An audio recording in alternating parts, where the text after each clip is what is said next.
Hello, আসসালামু আলাইকুম। শখের খামার ফরিদপুর ইউটিউব চ্যানেল থেকে ছোট্ট একটা শর্ট ভিডিও নিয়ে চলে আসলাম।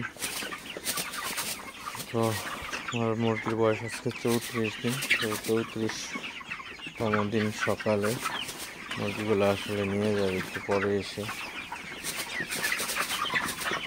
তো মুরগিকে আমি পানি দিয়ে দিলাম। তো পানি শেষ হয়ে গেছিলো। তো এখন ভোর 5টা বাজে।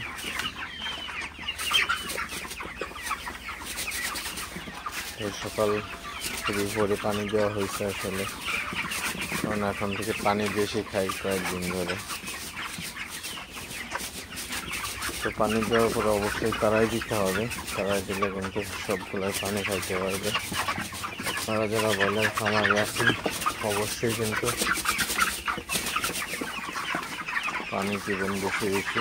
তো পর্যাপ্ত পানি থাকলে কিন্তু মুরগি সুস্থ থাকে।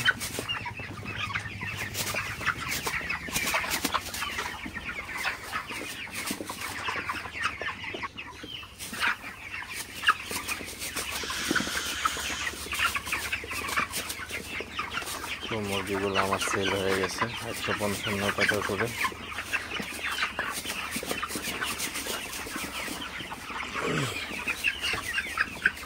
তো যাই হোক, আপনাদের সাথে একটু শেয়ার করলাম আসলে।